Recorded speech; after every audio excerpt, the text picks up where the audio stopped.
हमारे साथ भारतीय जनता पार्टी के पार्षद कैंडिडेट और बहुत सीनियर नेता हैं, रानीबाग क्षेत्र से जुड़े हुए हैं, शशि जेटली जी। शशि जेटली जी, कितनी % वोट पड़ी है रानीबाग क्षेत्र में? रानीबाग में लगभग 70+ हो गई। हाँ, 70+ वोटिंग हो गई और बहुत ही लोगों का बड़ा ही रुझान बना हुआ था मोदी जी की तरफ। क्या कारण मानते हो इतनी % पोलिंग होने का? मोदी जी के प्रति लोगों की एक निष्ठा बन गई है और स्वयंसेवकों की और कार्यकर्ताओं की मेहनत। मोदी जी ने जो गारंटी दी, क्या जनता ने उसके ऊपर विश्वास किया? बिल्कुल, मोदी जी की गारंटी पे तो गारंटी पे विश्वास भी किया उन्होंने। जो राम मंदिर का मुद्दा था, जिस तरीके से एक लहर चली थी कि राम जो प्रभु राम को लाए हैं, प्रभु राम उनको लाएंगे, इस बारे में आप क्या कहना चाहेंगे? देखो, राम के मुद्दे पे पहले लोग कहते थे, हम कहते थे मंदिर वहीं बनाएंगे, रामलला हम आएंगे।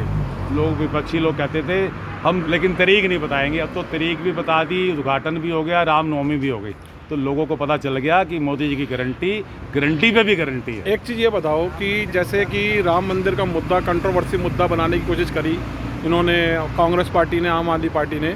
मैं ये जानना चाहता हूँ कि जिस भारत देश के अंदर, हिंदुस्तान के अंदर 100 करोड़ से ज़्यादा हिंदू रहते हैं, पूरे विश्व में 100 करोड़ से ज़्यादा हिंदू रहते हैं, इवन मोदी जी के प्रयासों से मुस्लिम कंट्रियों के अंदर मंदिर बन रहे हैं, जो एक अपना भूतपूर्व काम है। 75 साल के इतिहास के अंदर ऐसा पहली बार हुआ। मैं तो 75 साल कर रहा हूँ, मेरे को लग रहा है कि 200-300 साल में ऐसा पहली बार हुआ कि मंदिर तोड़े जा रहे थे, आज मंदिर बनाए जा रहे हैं, जिसका श्रेय सीधा मोदी जी को और मोदी जी का जो एक कार्यशैली है और उनकी जो एक टीम है उसको जाता है। तो फिर इन लोगों को क्या इतराज़ है? अगर इस देश के अंदर बहुसंख्यक 100 करोड़ हिंदुओं को, हिंदू होना, बहुसंख्यक होना क्या अपराध है? ये लोग सब सनातनी विरोधी हैं। ये चाहते नहीं सनातन धर्म मंदिर जागृता आए उसमें।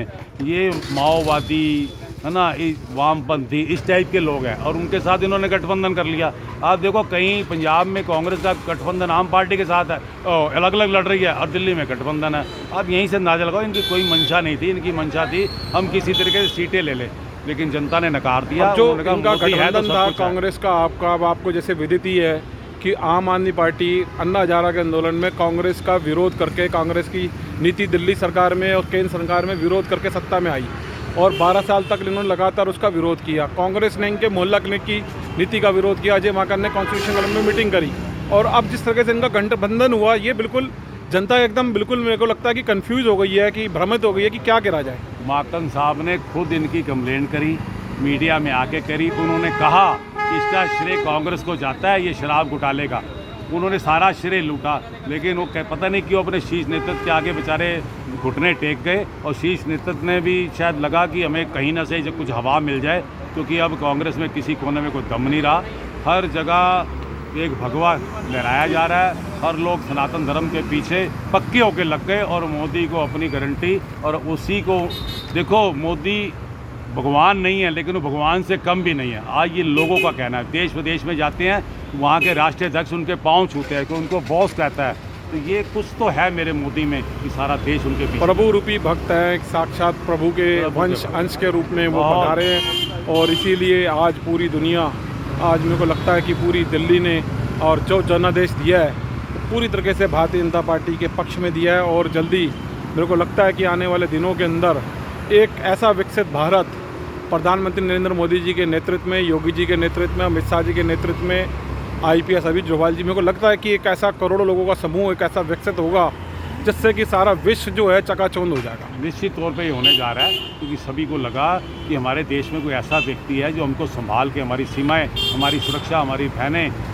चाहे वो मोची की दुकान हो, पार्लर शॉप हो, छोटे छोटे लोगों को भी मदद करता है, अपनी गारंटी से उनको लोन देते हैं। ऐसे मोदी जी का होना, मैं कह रहा हूँ, हम सौभाग्यशाली है कि हमारे देश के प्रधानमंत्री मोदी जी है और आने वाले टाइम में तीसरी टाइम भी मोदी जी प्रधानमंत्री बनेंगे और लोगों को बड़ी सुख की अनुभूति। और साथियों, मैं ये भी बताना चाहता हूँ कि 3.25 करोड़ लोग जिस तरीके से हमारे देश में हर साल पैदा होती है, लोगों की जनरेशन बढ़ रही है, इसके ऊपर भी मेरे को लगता है कि आने वाले दिनों में आप देखोगे कि ठोस कदम सरकार उठाएगी, लोगों को जागृत करेगी, क्योंकि इसी से लोगों को स्वरोजगार बनाया जा रहा है। मोदी जी के नेतृत्व के अंदर नौकरियों के अलावा, हर आदमी नौकरी करना चाहता है, लेकिन नौकरी के अलावा जैसे कारपेंटर के काम है, ऐसे बहुत सारे काम हैं स्वरोजगार, जो आदमी अपनी दुकान खोल के अपना स्वरोजगार, अपने हाथ अपने भगवान, इस तरह की कार्यशैली पर भी मैंने देखा है कि मोदी जी और मोदी जी की टीम काम कर रही है। इसके बारे में क्या कहते हैं? कुछ भी काम हो, पुल बने, मंदिर बने, कोई भी काम हो, उसमें सबको रोजगार मिलता है।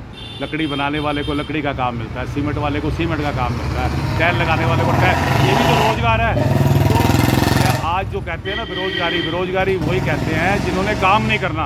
अदरवाइज आप देखो फैक्ट्री के बाहर लगा रहता है, आवश्यकता है लड़के लड़कियों की। आप जाके देखो इंडस्ट्री में लोग बल्कि कहते हैं नौकरियां हैं, लेकिन जो वेला घूमना चाहता है, सिर्फ क्रिटिसिज्म करना चाहता है, वो बुराई करना चाहता है, वही कहता है नौकरियां नहीं है। अदरवाइज देखो साथियों, मैं ये एक बात और बताना चाहता हूँ कि भारत के अंदर 80-85 करोड़ लोगों क्या 81.5 करोड़ को मोदी जी राशन दे रहे हैं। कोई आदमी इस देश के अंदर भूखा नहीं मरता, हर तरीके की सुविधाएं दे रहे हैं। और अब आने वाले दिनों में 4 जून के बाद आप देखोगे जिस तरह से काले धन के ऊपर प्रहार किया है, जिस तरीके से मोदी जी के नेतृत्व के अंदर सौर ऊर्जा का एक प्लान पूरा एक इंट्रोड्यूस होने वाला है पूरे भारत के अंदर, जिसमें 3 व्हीलर 2 व्हीलर ई रिक्शा घरों के ऊपर सोलर ऊर्जा लगेगी और नेचुरल बिजली मिलेगी, जिससे आपको सब्सिडी मिलेगी और आपकी बिजली फ्री हो जाएगी। इस तरीके के मैकेनिज़्म पे जो काम कर रहे हैं मोदी जी, मैं समझता हूँ उसके लिए आप एक मोदी जी का एक सिपाही होने के नाते मैं आपको भी बधाई देता हूँ, क्योंकि मोदी जी के पास तक ये मैं प्रयास जरूर करूँगा कि आप उनको ये बात ज़रूर पहुँचाएँ कि उनके इन कार्यों की सराहना करते हुए आज करोड़ों भारतीय हिंदुस्तान के अंदर और विदेशों के सारे देश आज चकाचौंध हो गया कि भारत की इस आर्थिक व्यवस्था को देख के, मोदी जी की कार्यशैली को देख के, उनके दिमाग को देख के, कि जो 75 साल से सरकारें बैठी थी, आज आम आदमी 2 व्हीलर 3 व्हीलर रिक्शा, गाड़ियाँ, कार, घरों की छतों के ऊपर सोलर ऊर्जा आप देखोगे कि ये एक अभूतपूर्व कदम आपको आने वाले कुछ ही महीनों में नजर आ जाएगा। इसी के साथ आपका बहुत बहुत धन्यवाद। जय हिंद, जय भारत।